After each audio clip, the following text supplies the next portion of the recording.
Y el título del sermón en esta mañana es Destino Final, enfrentando el veredicto eterno. Destino Final. Creo que me han dicho que es el nombre de una saga de películas, sí. Sí, ¿verdad? La verdad es que nunca lo he visto. Las únicas sagas que yo me he visto de películas son las de Cantinflas. Son mis películas favoritas: El bolero de Raquel, El barrendero, El padrecito, El señor doctor, Señor embajador, El ministro y yo, La vuelta al mundo en 80 risas, El agente 00, El agente 777 por mi pistola. ¿Quién da más? La nueva generación no sabe de eso. El bombero atómico. ¿Quién da más? El barrendero, El padrecito. ¿Quién da más? Sube y baja. Sube y baja, Miguel, pero tú eres de esta generación, ¿verdad? Un aplauso para Miguel, mira. ¡Qué bueno! Lo que voy a tratar de enseñar a partir de hoy no tiene nada que ver con la saga de la película, es solamente para efectos del título: Destino Final, enfrentando el veredicto eterno. Y vamos a basar este estudio en los dos últimos versículos del Salmo capítulo 1, que son el versículo 5 y el versículo 6, que son los que nos faltan por estudiar. Dice de la siguiente manera: por tanto, no se levantarán los malos en el juicio, ni los pecadores en la congregación de los justos, porque Jehová, conoce el camino de los justos, mas la senda de los malos perecerá. Jehová conoce el camino de los justos, mas la senda de los malos perecerá. Todo sermón, toda prédica, toda exposición tiene normalmente tres partes importantes, que es la introducción, el nudo y el desenlace o conclusión.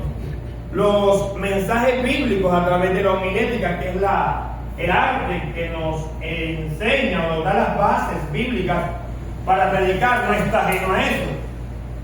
Y también nos enseña que cada sermón debe tener una introducción, un nudo y un desenlace, conclusión o un final. El Señor Jesús, el maestro por excelencia, el orador por excelencia, en el Sermón del Monte, Mateo 5, 6 y 7, que es el sermón expresado por Jesús, que se encuentra de manera más completa dentro del texto sagrado.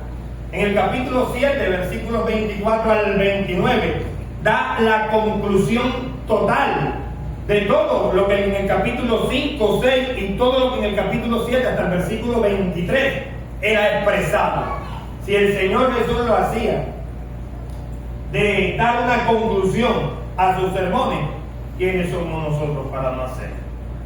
El maestro por excelencia lo enseñó, y nosotros lo único que hacemos es tratar de copiar ese modelo. Y lo que hoy vamos a ver en los versículos 5 y 6 del libro de los Salmos, o a partir de hoy, es el desenlace o los resultados.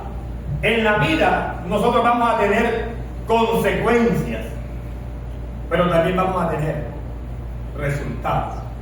Las consecuencias es lo que llamamos causa-efecto, o sea, todo lo que tú haces va a tener un efecto, vas a tener una, valga la redundancia, consecuencia. Hoy que está muy de moda el tema del fútbol, usted se da cuenta que si un jugador comete una falta brusca, ¿qué hace el árbitro en su momento? ¿Tarjeta? Ay, no, nadie sabe de fútbol. El único pecador es el pastor, pues. En el mejor de los casos, una tarjeta amarilla, esa es la consecuencia inmediata.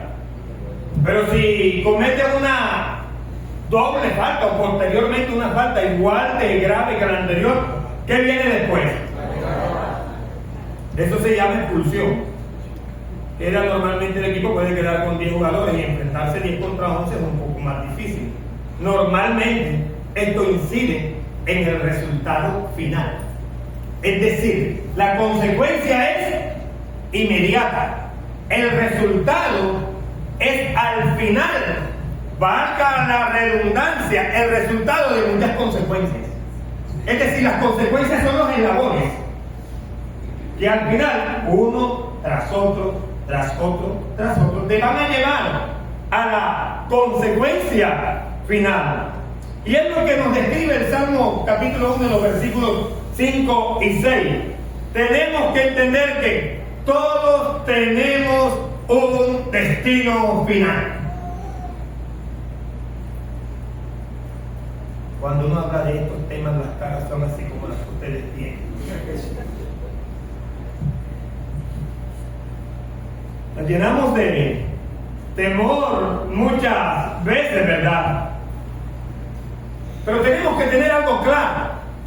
Nuestra vida en esta tierra no es más que la siembra para la cosecha final.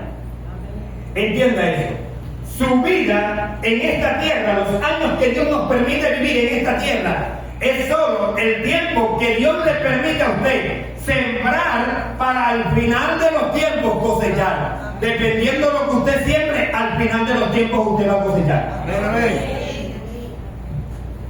Bíblicamente hablando, y si tú lees el Salmo capítulo 1, tiene un título arriba, dice el justo y los pecadores.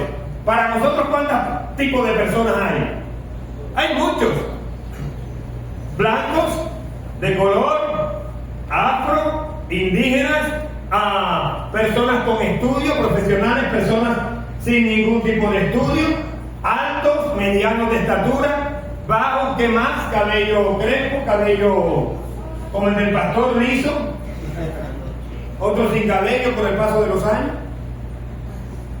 Nosotros tenemos distintas formas de clasificar a las personas, pero bíblicamente hablando solamente hay dos clases de personas: justos y pecadores. Escucha, no solamente las personas, bíblicamente hablando todo se divide solamente en dos cosas. Pastor, ¿cómo está diciendo? Usted o hace el bien, no hay término medio. Usted o es justo, o es frío, o si es tibio, como dice Apocalipsis 3:16 a la iglesia de la Odisea, a los tibios. Díganlo ustedes porque soy fe. En la vida solo hay dos caminos: uno ancho, uno que conduce a la salvación. La vida se decide o se divide a través de la narrativa bíblica solamente en dos. Aquí no hay punto medio. En Dios los puntos medios desaparecen. O usted o es justo o hace el bien. No es que estoy medio, yo soy medio bueno. Eso es como una mujer embarazada. O está embarazada o no está embarazada. Pero usted ha escuchado a alguna mujer decir, lo que pasa es que estoy medio embarazada. Si una mujer te dice así, ¿tú qué le dices? No, lo que pasa es que yo no sé, estoy medio embarazada. ¿Cuándo ha escuchado usted eso? O estás embarazada o no estás embarazada. Usted o es frío, y cuídese si es tibio, porque a los tibios, dice el texto sagrado, digamos usted. Y cuando hemos venido estudiando todo este Salmo capítulo 1, nos damos cuenta que también de la misma manera en que hay dos tipos de personas, hay dos tipos de consecuencias a corto plazo. ¿Recuerdan? El que no anduvo en consejos de malo, el que estuvo en el camino del pecador, el que estuvo en silla de escarnecedor, va a ser como el tamo que arrebata el viento. Van a ser fugaces, frágiles y van a ser inestables. Pero aquel que decidió que la ley de Jehová fuera su delicia y en su ley meditar de día y de noche, ¿cuáles eran las consecuencias? Será como árbol plantado junto a corriente de agua, dará su fruto en su tiempo y su hoja no caerá, y todo lo que haga prosperará. Aplaude el nombre de Dios. quien viva acorde a lo que la Sagrada Escritura dice, dijimos, tiene tres consecuencias. ¿Cuáles fueron las consecuencias? Casi hablo en lengua. ¿Cuáles fueron las consecuencias? Fruto, favor, ¿se acuerdan? Va a tener fruto, va a fructificar, va a tener vitalidad y va a tener el favor de Dios sobre él. En todo lo que hace prosperará. De la misma manera en que actuar bien va a tener consecuencias a corto plazo, el actuar mal también va a tener consecuencias a corto plazo. Qué bueno que todo terminara ahí. Y no me miren con cara de terror. El problema es que aparte de las consecuencias a corto plazo, hay un veredicto eterno y un resultado al final de los tiempos. Está escrito para los hombres que mueren ¿cuántas veces? Y después de esto, todos vamos a morir. Qué gran descubrimiento. Al menos que seamos arrebatados. Yo espero ser de esa generación, que no veremos muertos, que Él nos arrebata. Yo espero ser de eso, pero si no, ¿qué nos espera a todos? Es una verdad a la cual todos le oímos, ¿saben? Hasta el punto de que cuenta una anécdota, la voy a adaptar al tiempo moderno, a nuestra sociedad y a nuestra geografía. Que había un hombre que trabajaba en una finca en Puerto Colombia, en una cabaña. Y un día el dueño de la cabaña lo mandó al centro de Barranquilla, al mercado, a comprar unos enseres para víveres, para los gastos propios de la finca. Cuando el joven trabajador llega al mercado de Barranquilla, ve a la distancia la muerte. Esto es como nosotros nos lo imaginamos. ¿Cómo se imagina usted la muerte? Un esqueleto, ¿verdad? Y en la mano, ¿cómo que se llama lo que lleva eso? Guadaña. Y ahora la muerte ve al hombre trabajador y le hace: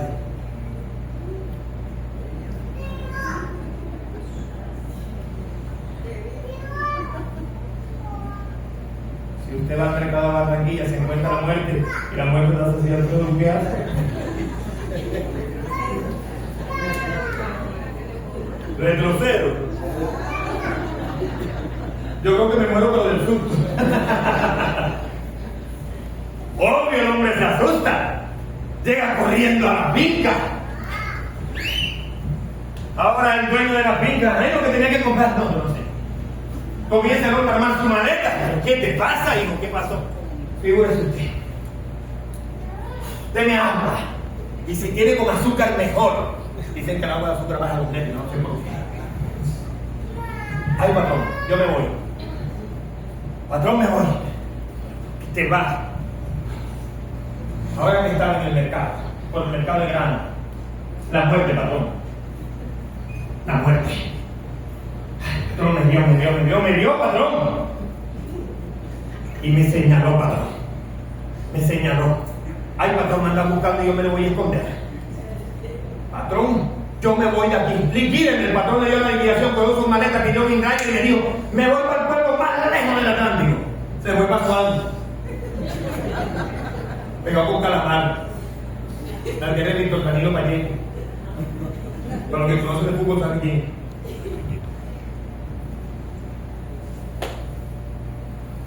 Ahora el patrón le toca ir al mercado a comprar los enseres. Y cuando llega al mercado se encuentra la muerte allá. Y ahora se la queda viendo. Y yo ven acá, ven acá, muerte. ¿Por qué le haces eso a mi empleado? Casi que lo matan de un susto. Y era la muerte. ¿Qué más podía hacer? Y yo me salió corriendo porque ¿qué? Lo estaba amenazando. No, yo no lo estaba amenazando. Yo solamente le estaba recordando que hoy a las 3 de la tarde tenemos que encontrarnos en Swan.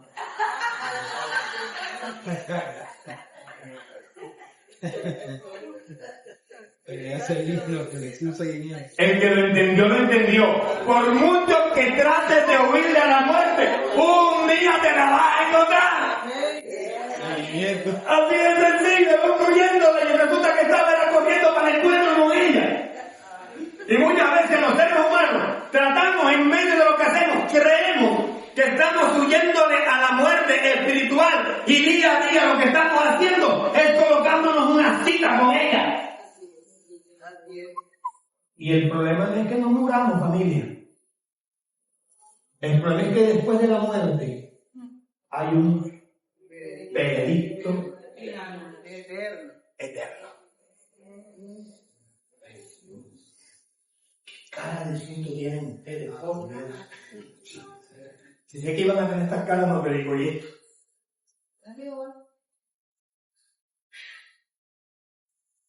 Todos nos vamos a enfrentar con este veredicto. Como decía ahorita, es el resultado. El mundo, por ahí se utiliza una palabra, en una cultura, dice, ese es el karma. No, señor, eso no es ningún karma. Es la ley de la siembra y la cosecha. Amén. Búsquelo. Carta del apóstol Pablo a los Gálatas, capítulo 6, versículo 7, nueva traducción viviente. Me regalas el texto ahorita, por favor. No se dejen engañar. Esto es fuerte. Nadie puede burlarse de la justicia de Dios.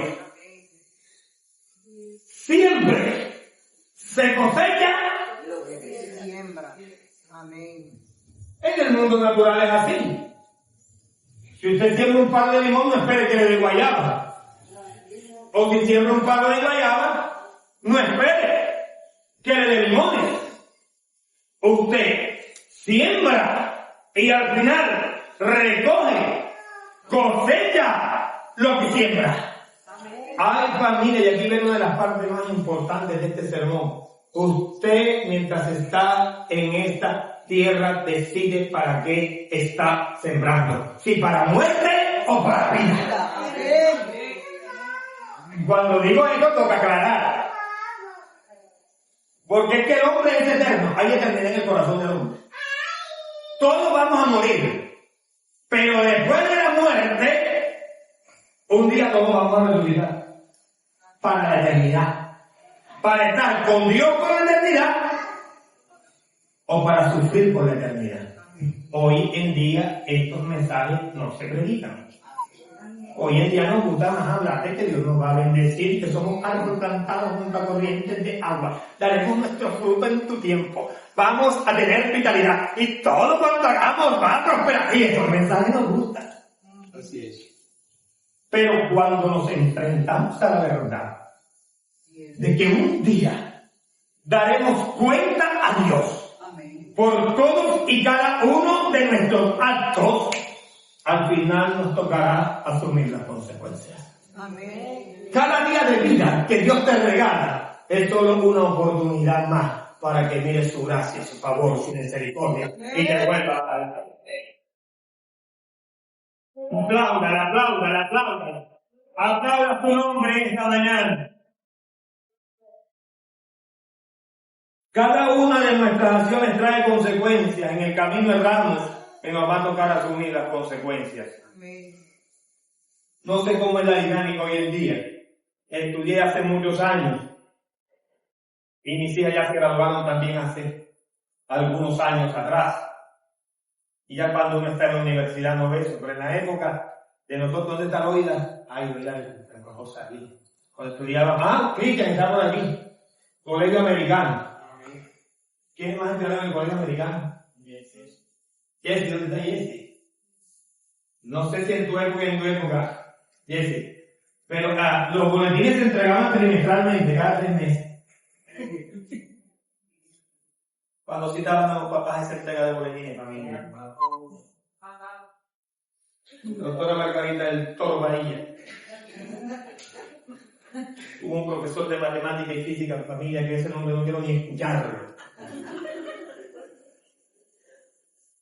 Semestre, cada 3 semestres, tuve un compañero que en el primer semestre, hijo de un conocido locutor de la ciudad de Barranquilla, periodista muy reconocido acá, en el primer semestre perdió 11 materias en el primer semestre. Terrible, eso perdió hasta el recreo.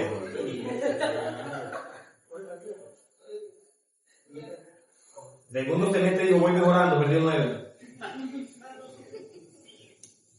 Ganó el año. Eso todo el esfuerzo al final. Pero yo recuerdo, Cristian y él, Dios no me permite mentir y creo que ustedes tampoco. En el colegio tenían una costumbre, es mala costumbre ahora que me doy cuenta. Al final del año se hacían las famosas habilitaciones. ¿A quién le tocó habilitar en algún momento? ¿Qué cantidad de gente?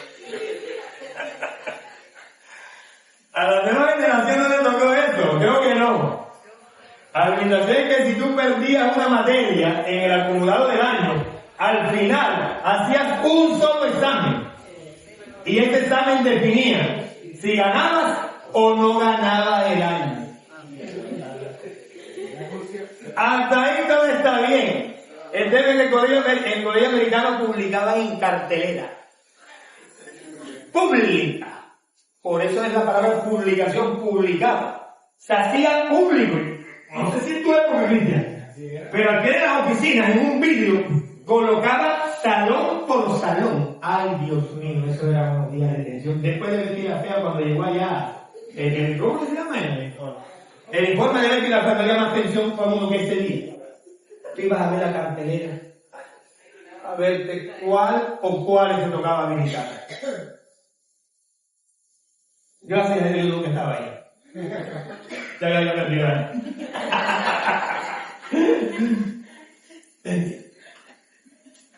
Pero lo que voy es que muchas veces este resultado final era solamente las consecuencias poco a poco que te ibas acumulando y al final te tocaba habilitar y te daban una última oportunidad. ¿Sabes una cosa, familia? Muchas veces en nuestra vida es así. Cada día que Dios te da una nueva oportunidad para que lo busques a Él. Aplaude que nombre. Que te caiga una y otra vez, que te equivoques una y otra vez, que nos equivoquemos 1000 veces, pero cada día que te levantas y puedes respirar, es Dios diciéndote una nueva oportunidad para tu vida, familia. Aplaude tu nombre en esta mañana. Oh, aleluya. Todos un día enfrentaremos ese veredicto eterno. El veredicto final. Me regalas el primer punto, Laura, de los 14 puntos que vamos a estudiar hoy. El destino final del hermano. Sentados en la tierra, paralizados en el juicio final. Gracias, Francisco. El destino final del hermano. Sentados en la tierra, paralizados en el juicio final. ¿Me regalas el Salmo 1, por favor, ahorita? Bienaventurado el varón que no anduvo en consejo de malos, ni estuvo en camino de pecadores, ni en silla de escarnecedores. ¿Cómo está el malo en el versículo 1? El escarnecedor. ¿Cómo está? Sentado. En silla de escarnecedores se ha sentado. Vaya siguiendo la historia. Me regalas el versículo 5, Laura. Por tanto, no se levantarán los malos en el juicio. Quien decide sentarse en el pecado y hacer del pecado su modo de vida, un día no podrá levantarse delante del tribunal de Dios. Amén. Esta palabra es dura. ¿Se acuerdan cuando hablamos del escarnecedor cuando está sentado? ¿Qué es lo que está haciendo? Hablamos hasta de la cátedra, donde venía la palabra catedral, ¿se acuerdan? Que eran las sillas que colocaban en el centro de las basílicas en su momento, de las primeras iglesias en Roma. Y esas sillas le llamaban cátedra, de donde viene la palabra catedral. Y donde viene la palabra dar una cátedra. Y allí se sentaban los maestros a enseñar en su momento las personas que estaban con todo el tema clerical. Están sentados en la silla enseñando. De la misma forma, el hombre que está en pecado, primero escucha, recuérdala, después camina con el pecador y al final es tanto su pecado que termina sentado en la silla del escarnecedor. Ahora ya el pecado hace parte de tu estilo de vida. Porque es que todos pecamos. A diario pecamos. El problema es cuando tú haces del pecado tu estilo de vida. Es cuando tú disfrutas del pecado. Todos nos podemos equivocar. Ustedes saben que yo siempre digo, ay Dios mío, yo no sé tú por qué me hiciste así. Y yo trato de explicar las cosas de una forma que, pues, yo creo que nada más se me ocurre a mí. Los jóvenes que estamos en este lugar en algún momento, creo, todos los que tenemos más o menos edad, en algún momento jugamos fútbol en la calle. En la época en la cual se jugaba fútbol en la calle. ¿Cuántos jugamos ahora de trato en la calle? En la edad mía. Pastor, línea. Hacíamos eso que digo, mismas líneas, o sea, de una cuadra contra la otra cuadra. Y creo que de pronto a todos en algún momento nos pasó que estábamos jugando y alguno pateó y sin querer le partió la ventana a una vecina. ¿Qué le pasó en algún momento? Quizás fue un compañero suyo, si no fue ningún compañero suyo, fue usted el que partió la ventana. Pero eso de pronto no fue la intención. Usted pateó o estaba jugando al béisbol y sin querer la pelota salió hacia y partió el vidrio. Es decir, fue un error. Y un error cualquiera lo tiene, pero teníamos unos compañeritos que eso no era sin querer. Eso es que apuntaban o apuntaban a la ventana. Pero algo tuvo que haber hecho la vecina. ¡Claro! La misión de ellos cuál era? Partirle la ventana a la vecina. Usted tuvo algún compañerito así, levante su mano. Si no lo tuvo, entonces usted era el compañerito. Como siempre he dicho, si no levanta su mano es porque usted era el compañerito. Vea, pampa, que le gustaba partir la ventana a la vecina. Qué bueno que esto nos enseña, ¿sabes? Porque es que a diario vamos a cometer errores. Pero muchas veces como el niño que partió la pelota, golpeó la ventana y la partió sin querer, sin intención. Y cuando eso pasa, hasta sentimos remordimiento. Pero cuando tú colocas la pelota y la pateas intencionalmente para partir la ventana, esto se llama maldad. Y el que hace eso no se arrepiente de hacerlo. ¿Sabe qué hace? Disfruta del mal que hizo. Ahora rompió la ventana y para eso es un trofeo, sale corriendo a reírse. Esta es la gran diferencia entre usted y yo, porque a diario pecamos, nos equivocamos, erramos, pero vamos al trono de la gracia. Dios mío, perdóname, porque sé que lo que hice no estuvo bien. Y revísese cuando está disfrutando de hacer las cosas malas. Aclama el nombre de Dios, por eso que dicen, esto lo llama porque acá, de la palabra este nombre que está hablando. ¡Ay!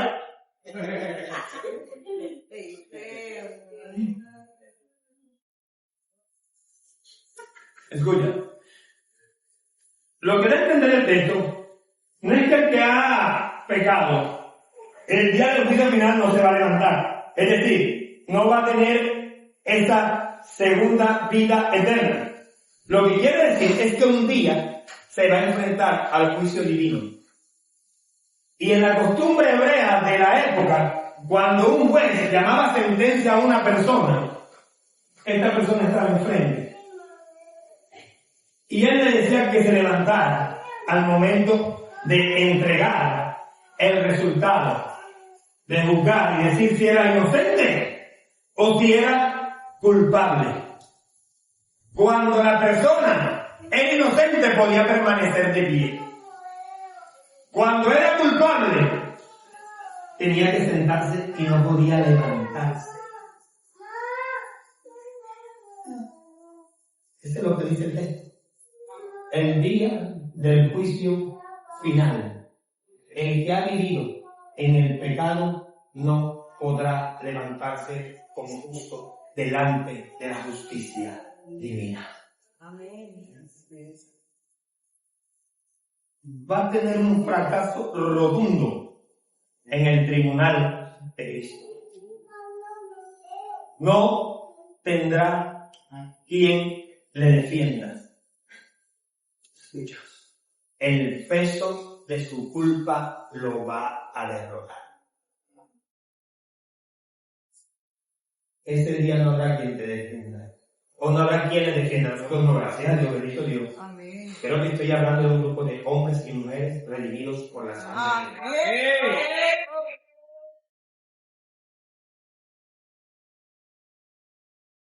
Por eso hoy, cuando pegamos, dice el texto, abogado tenemos para con el Padre a Jesucristo, su Hijo. Es decir, cuando nos equivocamos, Él no ve tu pecado ni mi pecado. Él no ve tu culpa ni mi culpa. Él ve a su Hijo en la cruz de Calvario, que murió por amor a ti. Y por amor a mí. Gloria a Dios. Hoy en día, cuando nos equivocamos, si el Padre viene a buscarnos, Él nos atraviesa y dice, recuerda, yo di la vida por Él en la cruz del Calvario. Pero un día, ante el tribunal de Cristo, ya el abogado no va a estar. Tú y el Padre solos.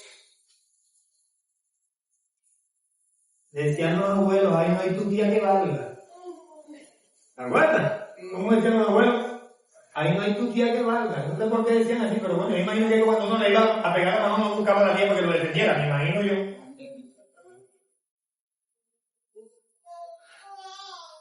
En ese momento, familia, en el momento del veredicto eterno, estaremos tú y yo. Y escucha esto que te voy a decir. Revisa tu vida, porque si en esta tierra te sentiste cómodo, sentado en la silla del escarnecedor, te vas a paralizar espiritualmente, de tal manera que ese día, en el juicio final, no te vas a poder colocar de pie delante del Rey de Reyes y Señor de Señores.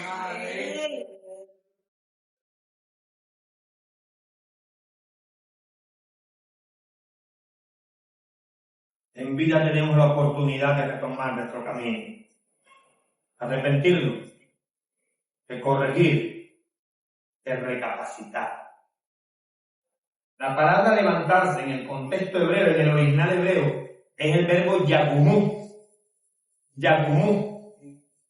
que quiere decir falta de solvencia moral.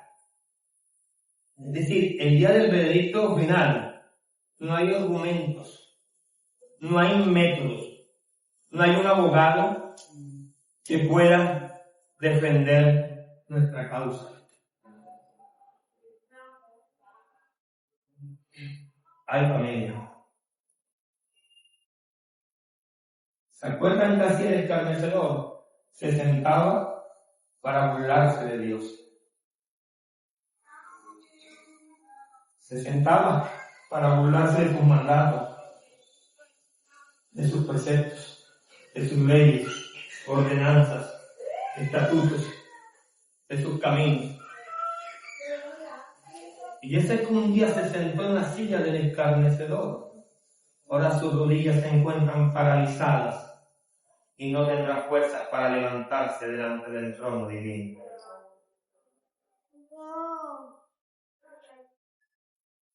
Es esa tentación de que cuando hacemos algo malo, aún muchas veces ni la mirada levantamos, ¿verdad? ¿Qué le ha pasado? Ay, ahora puro santo, pues. Eso le digo a mí, sí. Amén. Uno se equivoca con una persona, normalmente con la esposa. Porque es la persona que tiene más cerca, la que está todo el día conmigo. ¿Con quién me voy a equivocar más frecuentemente? No me equivoco con ustedes porque ustedes afortunadamente nada más me ven 2 horas a la semana. Mejor que no me vean más. Pero aquellos que están todos los días conmigo son los que tienen que lidiar con ese Señor que está acá adelante, con mi carácter. Muchas veces con mi mal genio, con mi intemperancia, con mi estrés, con mi ansiedad, con mi desespero ante las cosas, con mi falta de paciencia. Alguien dijo muy sabiamente que cuando la boca habla, los ojos tienen vergüenza. Cuando la boca habla, los ojos tienen vergüenza. Cuando usted habla mal de una persona y usted sabe que esa persona se enteró, ¿usted qué hace? Aquí, gracias a Dios, no mantenemos una puerta, aquí nos encontramos todos.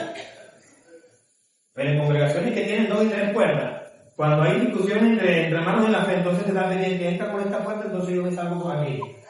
Así, gracias a Dios, no tenemos mucho que hacer, nos encontramos o nos encontramos. De la misma manera que cuando los labios hablan, los ojos tienen vergüenza, yo llevo esto al plano espiritual de lo que estamos predicando en esta mañana. Y va a ser esa sensación de estar ahí sentado. Y fue tanto lo que pudo esa persona escarnecer a Dios, tanto pecado, tantas oportunidades que Dios le dio, que no va a tener ni el deseo de poder levantar su rostro y mirar al rostro del Rey de Reyes y Señor de Señores. Pero la vida, familia, cada día, como decía ahorita, es una oportunidad que Dios genera. El estar sentado y el no podernos levantar, o bueno, ellos no, esos que no van a poder levantar, esos pecadores, no es más que sentir el peso de la culpa enfrentado a la santidad divina. El viernes predicamos un sermón. Qué bueno que tuvimos una muy buena asistencia el viernes. Un aplauso para los que vinieron el viernes. Y para los que no aplaudan, para que ustedes también puedan venir el viernes. Y estuvimos hablando, terminamos un sermón que lo titulamos al más tiempo buena cara. Y estábamos hablando del milagro de la pesca milagrosa. Y dice que Pedro, después que obedeció, que tiró las redes y sacó una gran cantidad de peces, que 2 barcos están hundiendo por el peso, dice que ahora va donde Jesús y cae de rodillas ante él y dice: ay, Señor Jesús, solo puedo decir 2 cosas. Tú eres el Señor y yo soy un pecador. Eso lo predicamos el viernes. Si Pedro hizo eso, solo viendo un milagro de Jesús, ¿te puedes imaginar cómo vamos a poder mantenernos en pie nosotros delante de tanta gloria y de tanta santidad divina si decidimos vivir en esta tierra a nuestra manera? ¿Con qué cara le vamos a ver a Él cuando nos regaló tantos años de vida y cada día, cada segundo es una oportunidad para que nos acerquemos a Él?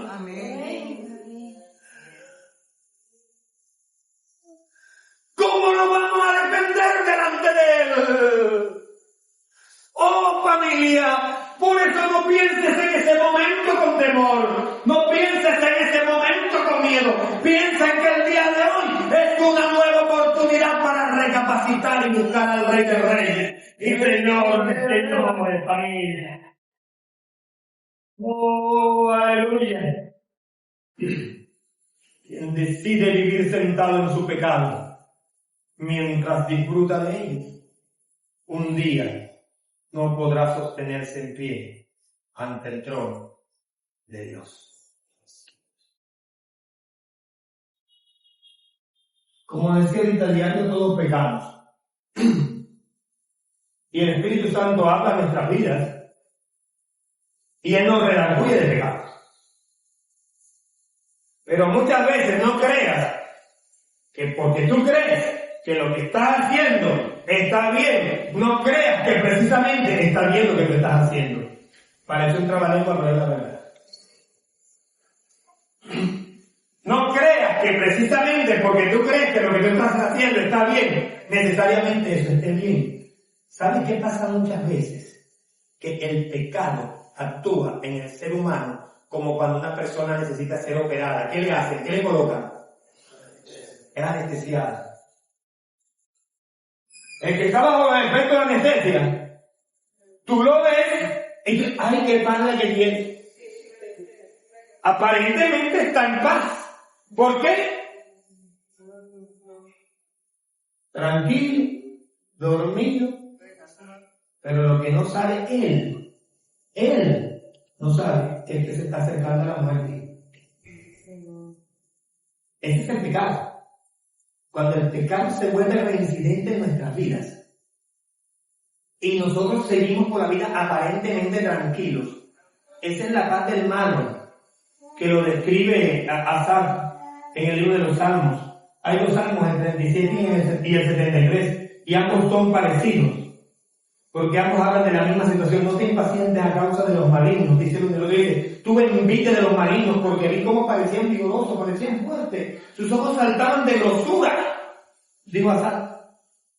Entonces tú veas, hermano, y no creas que necesariamente esta aparente tranquilidad que tú le ves no necesariamente es paz. ¿Sabes cómo se llama eso? Anestesia espiritual. Está dormido y no se ha dado cuenta que va rumbo a la muerte y a la perdición eterna.